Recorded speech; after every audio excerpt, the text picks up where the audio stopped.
In the beginning, there was darkness, and then, bang, giving birth to an endless expanding existence of time, space, and matter. Now see further than we've ever imagined, beyond the limits of our existence, in a place we call the universe. Lurking in the shadows of the solar system are worlds so chemically active and misshapen that they border on the bizarre. I think the most shocking thing was how very different the solar system is.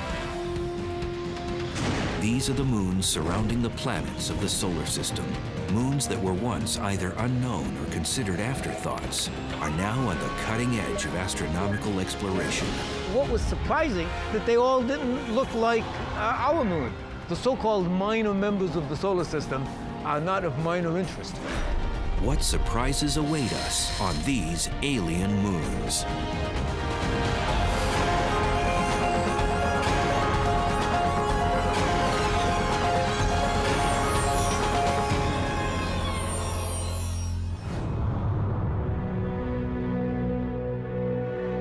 Our solar system has always been fertile ground for science fiction writers. But with exponential advances in telescopic technology and close encounters by unmanned probes, the curtain has now been lifted on a new ballet of moons. Most of which are going one way around, some of which are going the other way around, all at different rates, passing one another, the inner ones passing the outer ones. For nearly half a century, it was believed the solar system was home to only 32 moons. They ranged in size from Jupiter's moon, Ganymede, larger than the planet Mercury, to small asteroid-shaped ones like the Martian moons, Phobos and Deimos. That number has exploded. In 2007 alone, scientists announced the discovery of 20 new moons around Jupiter, 1 around Saturn, and 3 around Neptune. What happened is astronomical telescopes had available to them what are called CCD cameras. So these are digital cameras that almost everybody has nowadays. It's difficult to hold astronomers to an exact number of moons in the solar system. As cameras become more sensitive and telescopes more powerful, more moons reveal themselves. Moons are classified in 2 distinct ways. Those, like our moon, travel in nearly circular orbits above their planet's equators and are called regular moons. While our moon formed from an impact, all other regular moons coalesced from the gaseous stew surrounding their parent planets, a process known as accretion. The classic example of regular moons would be the Galilean moons of Jupiter: Io, Europa, Ganymede, and Callisto. The material that is going to form Jupiter too, but extended a little bit, that material accumulates into the moons. Moons that follow elongated orbits, highly tilted to their planet's equators, are called irregular moons. Most of these move in retrograde orbits, clockwise if their planet rotates counterclockwise. Phoebe, the newly discovered moon orbiting Saturn, is a perfect example. She began her celestial life as an independent traveler, orbiting the Sun before being captured by the more massive Saturn. Whether regular or irregular, moons must fall within the gravitational reach of their parent planet. The limit of these orbits is known as the heliosphere. This phenomenon is named after George William Hill, an American astronomer from the mid-1800s. So a heliosphere is this region around the planet that moves along with the planet, inside of which the gravity of the planet overwhelms the gravity of the sun. The moons of Mars, Deimos and Phobos, operate very differently within the heliosphere. If the planet is rotating faster than the moon it orbits, like Deimos, the tidal forces between the two actually shove Deimos out further and further. Phobos, on the other hand, is rotating faster than Mars rotates. These small moons were discovered by American astronomer Asaph Hall in 1877. He named Phobos after the Greek god of fear and Deimos for the god of terror. Tom Duxbury was part of the Mariner 9 mission that first photographed the two potato-shaped moons in November of 1971. This was late at night in a cold, rainy, dark, dreary day, and I looked at this and I turned the picture sideways. It looked like a skull. And it was such an eerie thing.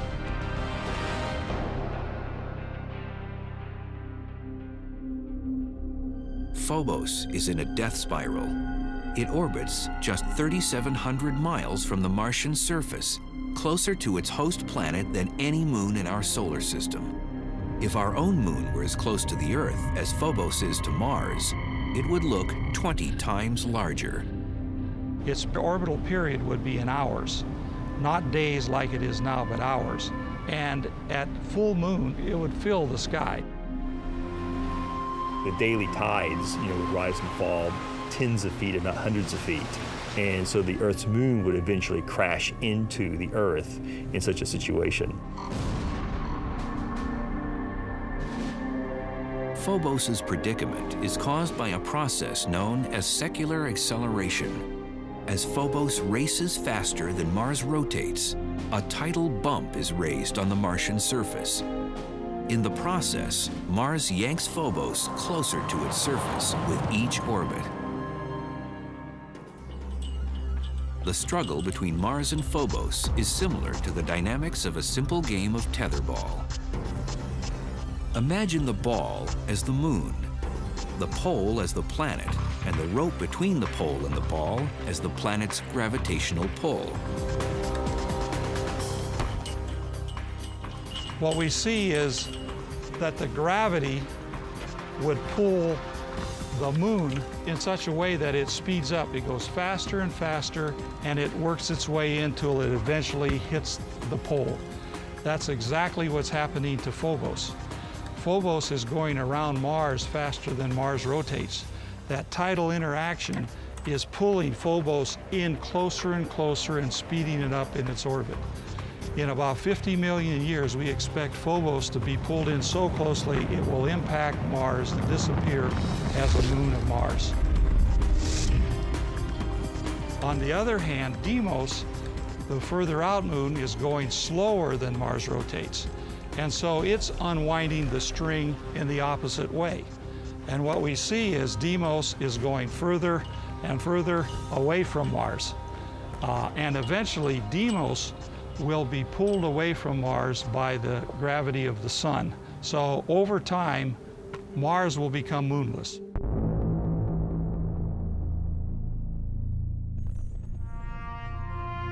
Because Phobos outpaces the rotation of Mars, it appears to rise in the west and set in the east. Instead of the planet turning quickly under it like our moon and most other moons, and thus having it rise in the east and set in the west, it races ahead of the rotation of the planet, and so it comes up on the western horizon and races ahead and sets on the eastern horizon. It will be another 50 million years before Phobos completely disappears. Before then, it may prove useful for the eventual colonization of Mars. Science fiction writer Arthur C. Clarke speculated on this idea in his book, The Sands of Mars. Although there is no real reason to colonize Phobos itself, its close proximity to Mars makes it a natural way station. From a gravity standpoint, it's much easier to go to Phobos, which has no gravity, than it is to fight the gravity of Mars to get down to its surface. From Galileo to Stanley Kubrick, the giant planets of the outer solar system have tantalized our imagination with their enormity. But in reality, exploring them is tantamount to suicide. The overwhelming pressure from Jupiter's massive atmosphere would make it almost impossible to function. But the moons of these behemoths may provide a more promising platform for exploration and even future colonization. Are these prisoners of Jupiter's gravity, hostile worlds with little chance of sustaining organic life? Or might they provide a safe haven for future generations of planetary explorers? Until recently, very little was known about the moons of the gas and ice giants. Most of them remained hidden in the glare of their parent planets. Today, modern telescopes and unmanned space exploration reveal a realm populated by a host of moons, from planet-like spherical worlds to misshapen ones barely 30 miles across. Jupiter, the largest planet in the solar system, is a moon magnet. Nearly 4.5 billion years ago, it began as a massive gas cloud collapsing in on itself. This process, known as accretion, formed the beginnings of the Jovian system. While nearly all the gas and spinning material went into forming Jupiter itself, a very small percentage clumped in small eddies within Jupiter's orbit. These miniature accretions solidified into Jupiter's regular moons, Io, Europa, Ganymede, and Callisto. As Jupiter coalesced, its massive gravity began adding to its menagerie, little remaining bits from the birth of the early solar system. The giant planets formed early in a gas-rich environment when there was lots of little flotsam and jetsam around the solar system still to be captured into orbit. The number of Jupiter's moons ranges from 60 to over 200, depending on who's counting. What's clear is, if you could stand at the edge of Jupiter's gaseous atmosphere and look to the heavens, you'd see a magnificent dance of lunar objects. It would look pretty cool to be able to see the moons. Every so often you'd see Io come by. Every second time Io comes by, you'd see Europa at the same time. And every 4 times Io comes by, you'd see Ganymede. One member of this Jovian cast is so battered by Jupiter's great mass that it's literally bursting from the inside out. In February of 2007, the New Horizons spacecraft, eventually bound for Pluto, focused its cameras on Io. About the size of Earth's moon, it orbits 263,000 miles from Jupiter's surface. What sets Io apart from the other Jovian moons is its spectacular volcanism. New Horizons cameras captured detailed photos of glowing lava scattered across Io's surface. A huge 200-mile-high dust plume rose above the surface of the molten moon. Io, like all Jupiter's regular moons, is named after a lover of the god Jupiter from Roman mythology.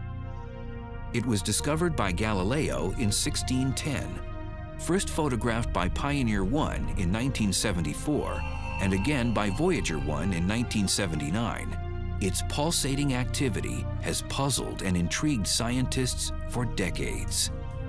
Leaving Io is about a ton per second of material. Every second of every day. It's a phenomenal machine. I would like to go to Io, even though it would be very dangerous and hot and sulfurous.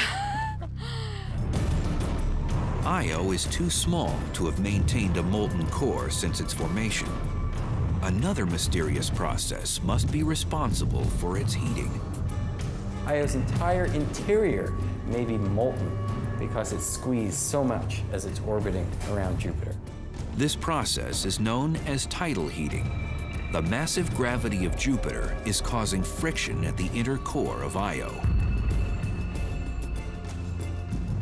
Much like a sculptor needs a cold lump of clay, Jupiter is endlessly creating its own masterpiece. If a moon gets a little bit of tidal heating, it becomes malleable. It can be stretched out like clay and deformed by the gravity of the parent planet. The surface of the moon is cold. It breaks, like pulling clay apart quickly. It'll break. But the interior, where it's warm, can literally flow and stretch and be kneaded by the gravity of the parent planet. Most regular moons have circular orbits. To produce tidal heating, a moon must be in a more oblong orbit, where the distance from the host planet changes radically during a single revolution. The only way to produce these eccentric orbits is if another moon's gravity disrupts it. When a moon is in an eccentric orbit, a non-round orbit, it gets closer and farther from its parent planet. When it does, it gets squeezed, it gets pulled apart when it's closer. Io is in orbital resonance with its companion moons Europa and Ganymede, while Jupiter and Io struggle to find a synchronistic relationship. Europa and Ganymede are yanking Io in opposite directions. Jupiter yanks back, and Io gets stretched and squeezed in the process. The tidal heating on Io, which is responsible for its prodigious volcanoes, has a secondary side effect. It creates the largest stationary visible object in the solar system, a massive gas cloud 500 times the size of Jupiter.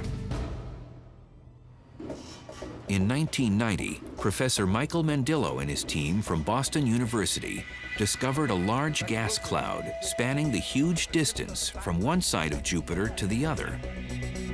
They were the first to photograph the entire nebula, discover its origins, and the mechanism that keeps it growing. Now, Io is small, so it doesn't have much of an atmosphere. But these volcanoes are continually providing material that could be an atmosphere.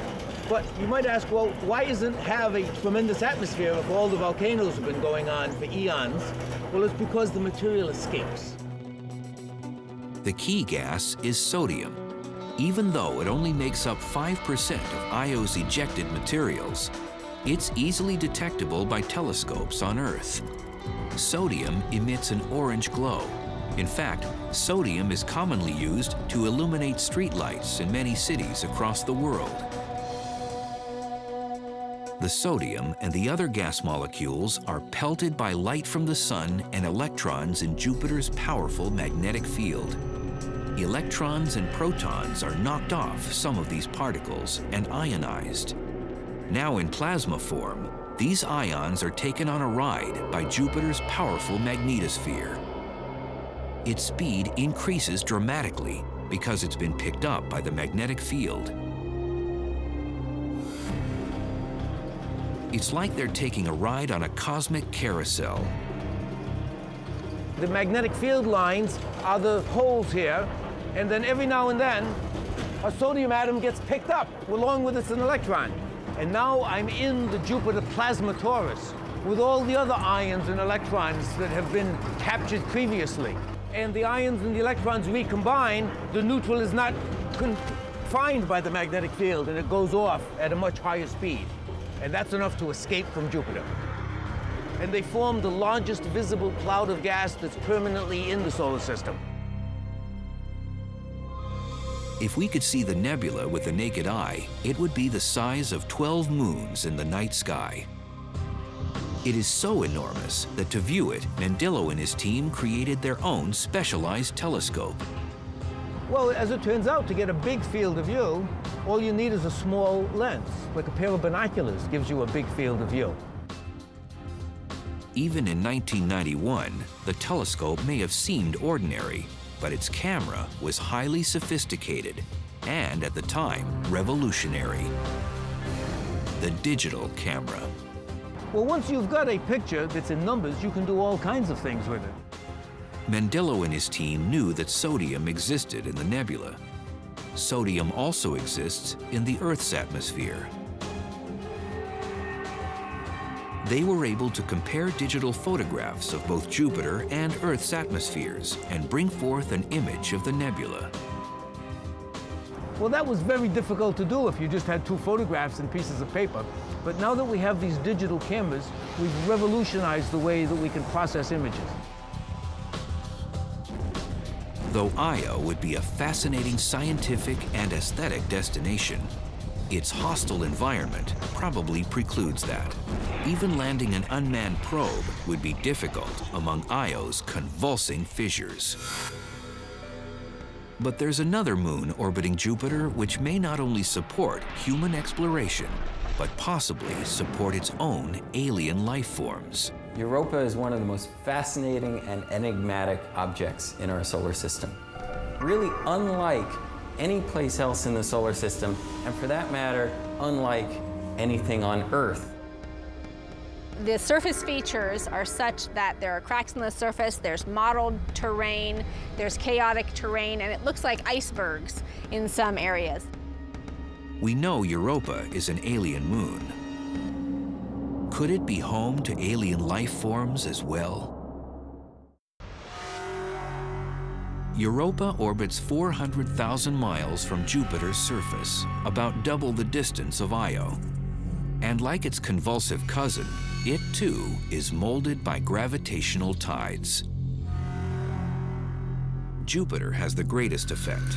Its mass, like a persistent lover, pulls the reluctant moon toward its surface. Europa resists with its own gravity, and they form a kind of symbiosis hundreds of thousands of miles above the gas giant. But it's not just Jupiter tugging at Europa. Little Io and larger cousin Ganymede pull at Europa from different directions. It's the same orbital resonance that has such a dramatic effect on Io. However, the results are far different on Europa. Europa's surface is cold, minus 550 degrees Fahrenheit in some places. Yet there is heating. And what rises to the surface of Europa is also what makes the moon so exciting. Water. This water, actually a kind of glacial ice, is rising from an underground ocean and oozing out onto the surface, repaving it as a Zamboni does an ice rink. Europa's ocean is thought to be shallow, only about 10 or 15 miles below the surface. Water was the cradle of life on Earth. Could the same be true on Europa or other moons? Icy satellite oceans could be the most common habitat that exists in the universe. Earth's might be relatively rare, but icy satellites are probably plentiful. In February of 2007, the New Horizons spacecraft, on its way to Pluto and the outer reaches of the solar system, managed to fly close enough to Europa to send back some startling pictures. Seen only as the sun is rising or setting behind Europa are enormous geological patterns that have been dubbed crop circles. They are very large. If you were to, try to drive across one of the circles, you would very, gently go in and travel down to a location that's a few hundred feet lower than the surface you came up from, and then rise back up. The resemblance of Europa's crop circles to the mysterious ones that dot the countryside here on Earth ends when you consider their size. Each one is 2,000 to 3,000 miles in diameter. They're too shallow and uniform to be impact craters. Asteroids and comets come in different sizes and shapes. Europa's crop circles are remarkably similar geologically. Although nothing has been proven, it seems the great mass of Jupiter may once again be the culprit.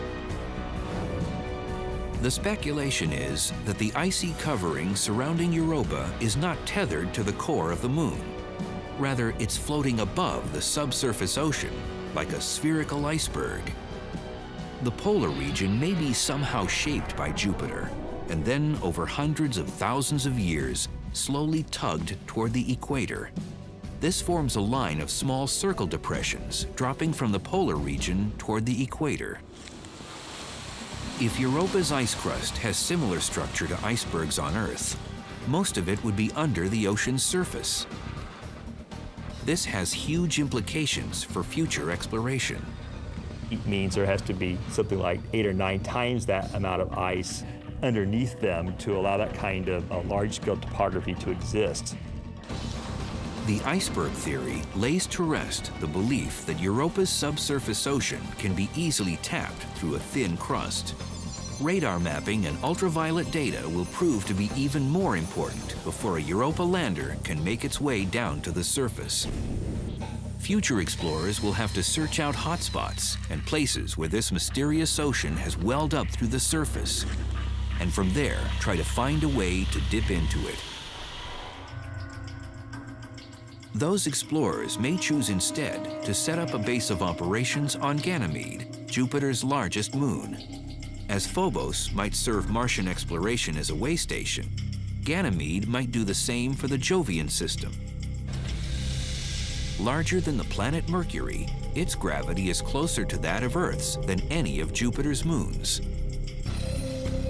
And though it's in orbital resonance with both Io and Europa, it's far enough away from Jupiter to be less affected by the gas giant's relentless tides.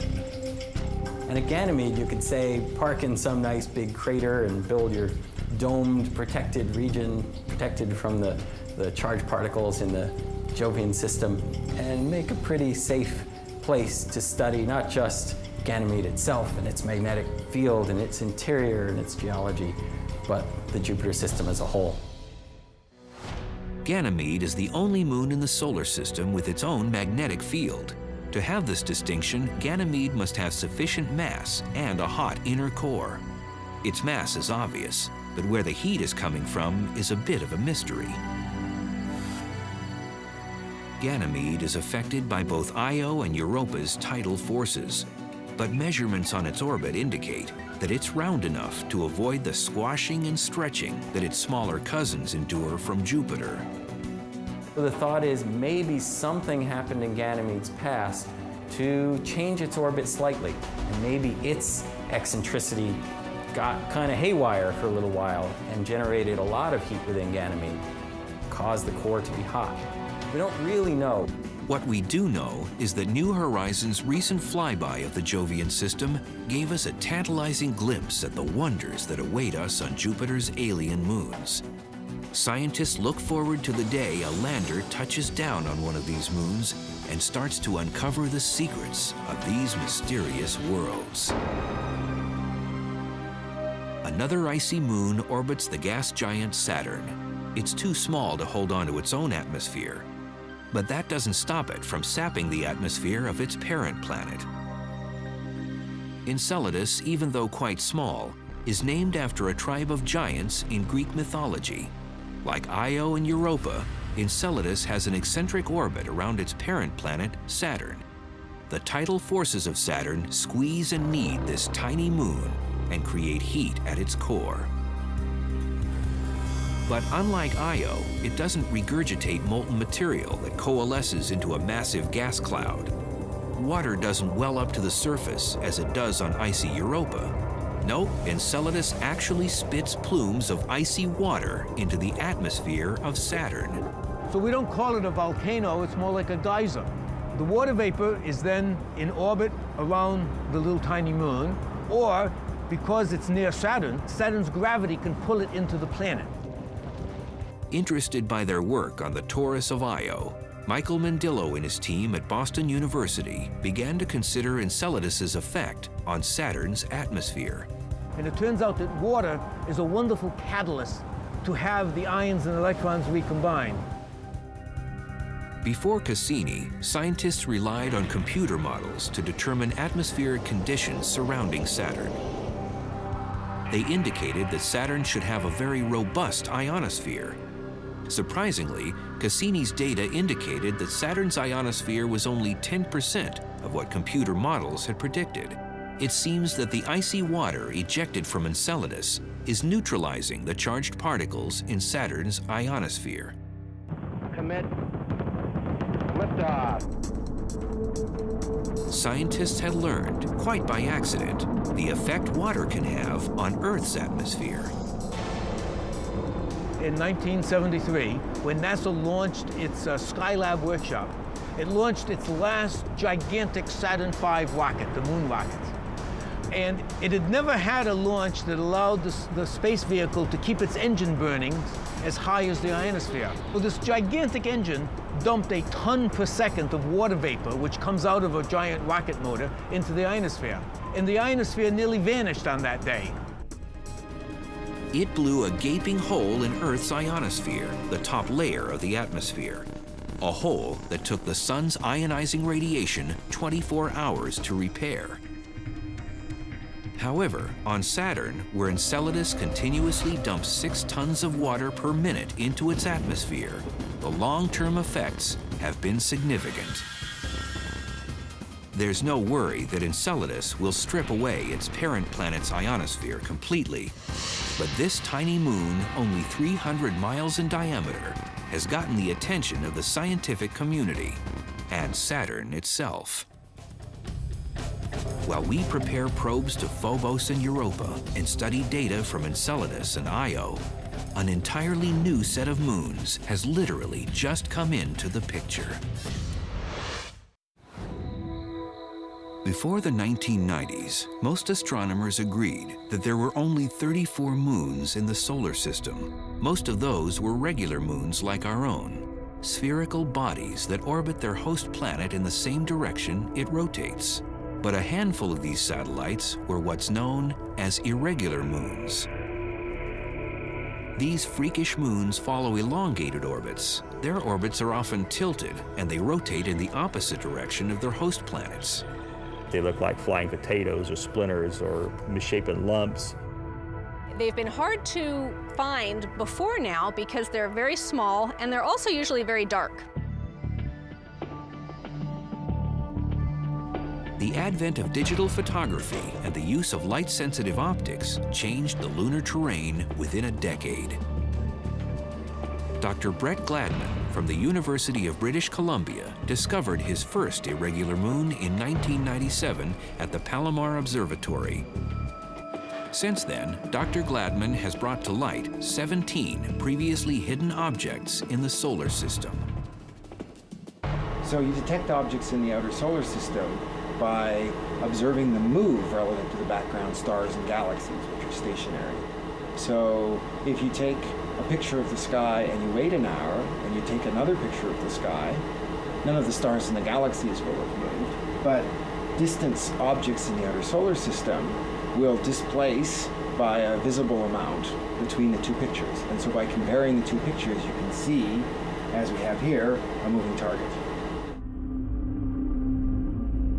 The object could be a comet or an asteroid, or if it orbits a planet in a retrograde fashion, a new irregular moon. Another important distinction between regular moons and their irregular counterparts. Irregular moons are captured. That is, they formed independently of their host planet and most likely were part of the debris that originally formed our solar system. Phoebe, the largest irregular moon orbiting Saturn, is a classic example. Phoebe orbits Saturn very far out. It has a very elliptical and very inclined orbit. It orbits in a retrograde direction. Voyager images suggested that this thing looks like it could be an asteroid, and so people thought maybe it is a captured asteroid. Now we know from Cassini it's a very water ice rich body. That pretty much rules out the asteroid belt. The thinking is that Phoebe could very well have come from the Kuiper belt, way out in the outer reaches of the solar system.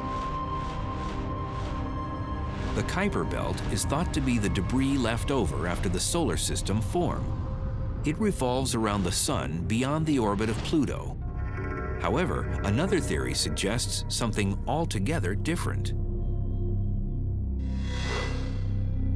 It's much more likely that Phoebe formed in an independent orbit around the Sun and then was captured into orbit around Saturn, whereas most of the other objects that formed near Saturn's distance were either accreted by Saturn or ejected from the solar system.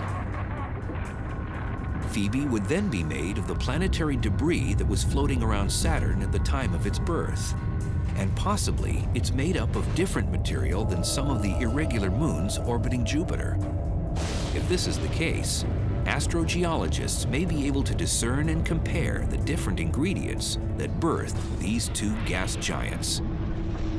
Three main theories currently exist as to how Phoebe and its other irregular counterparts lost their independence.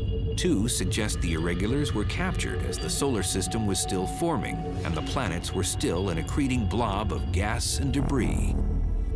The gas drag theory is the most straightforward. Thick gases were swirling around the accreting planet when a comet, asteroid, or a shattered combination of both passed through the gaseous mixture.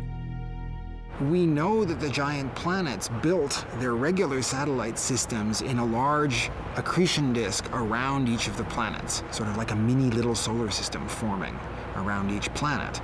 And the gas and dust that was in that disk can also serve in its outer regions as a source of friction where passing planetesimals formed independently are slowed down a little bit and captured into orbit.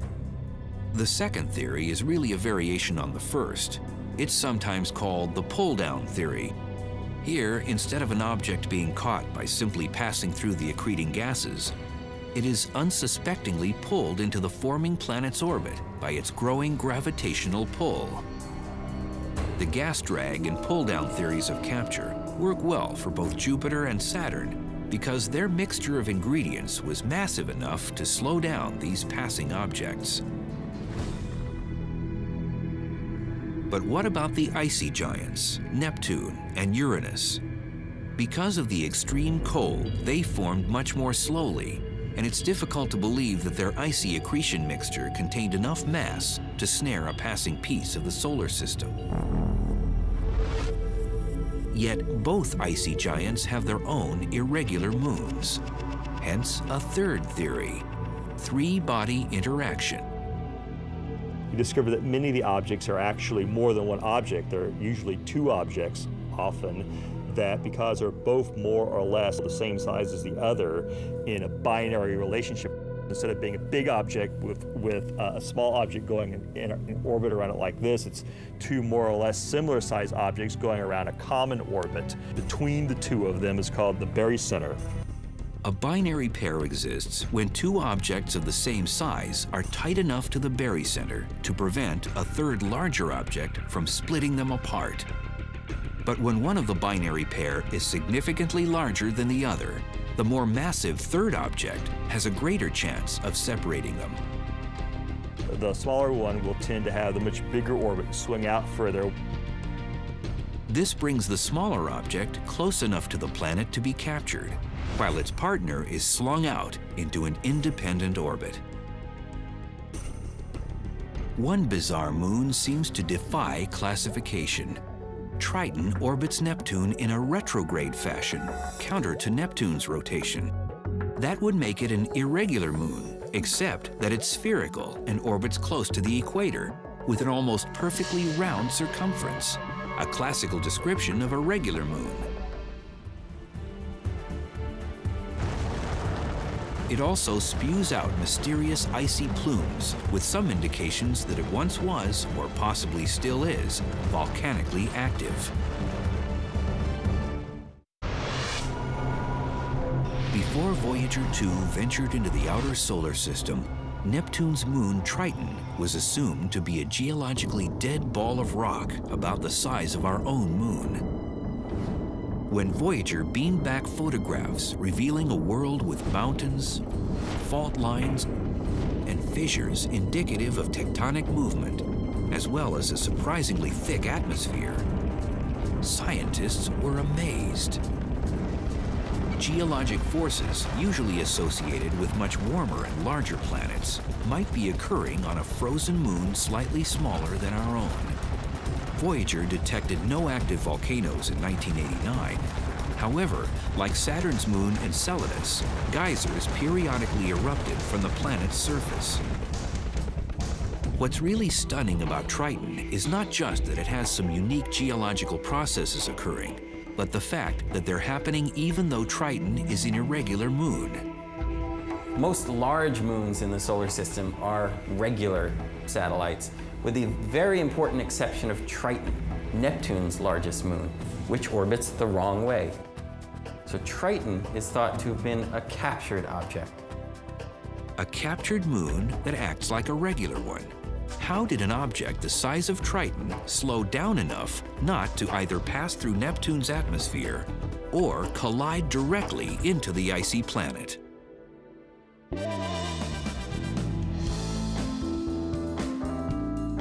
There's no sure bet, but some theories carry better odds. Much like gamblers at the roulette wheel, Triton and Neptune played the odds and trusted to luck. Place your bets, get lucky now. In roulette, there are several ways to bet. Each one carries different odds, and like most games of chance, the longer the odds, the greater the payoff. 20 black even. There are at least 3 possible ways Triton could have been captured by Neptune.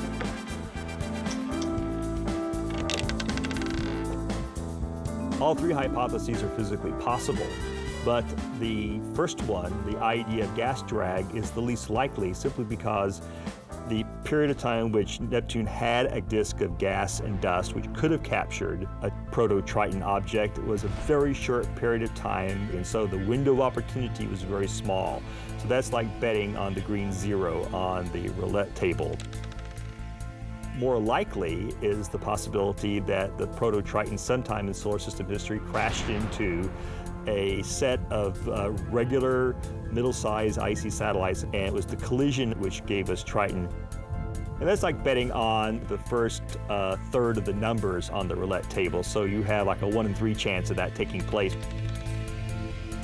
Your best bet is to bet on the even numbers. There you have a 1 in 2 chance of things happening, and the best bet for the capture of Triton right now is this binary capture hypothesis, because there we know there are probably thousands of objects that have existed in the Kuiper belt that would have the right size and be partnered with another even larger object, and Neptune could capture one of them.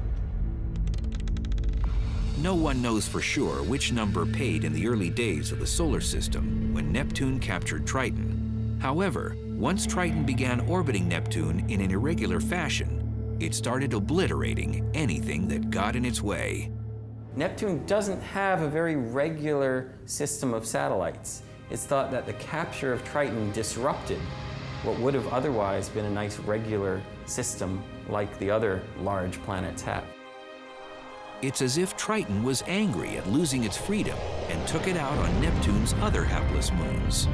But where did this headstrong moon come from? Data from Voyager 2 indicates that Triton's density nearly matches Pluto's. This suggests a kinship that no other regular moon can claim. It's suspected that Pluto and Triton are both objects that originated in the Kuiper belt. The outer solar system consisted of these large objects going every which way, essentially. Some of them formed the giant planets themselves, and some of them were tossed out further, where they sit today in the Kuiper belt. Collisions, accretions, and even captures have diminished what was once a major thoroughfare of planetary building materials. Early in solar system history, the Kuiper belt had far more larger objects that may have once had a cumulative mass of 50 Earths, whereas the current Kuiper belt mass is much less than 1 Earth. What's left of the Kuiper belt is as old as the solar system itself. The material that makes up the binary objects, shards of collisions, and even some alien moons hasn't changed in over 4 billion years. It's amazing how really different all the moons of the outer solar system are. When I first got interested in astronomy as a kid in the 1960s, we hadn't seen any of these moons. They were little dots in your telescope, and so we had no idea how radically different they could be. I think the most shocking thing was how much variety there is in the solar system. I think that blew me and everybody else away who lived through that period. As we travel back home from the frigid outskirts of our solar system, awed by the vastness of the universe and the majesty of the planets, it's worth it to pause and take notice of the small worlds in the shadows. Those alien moons that were once considered afterthoughts hold mysteries just waiting for human curiosity to solve.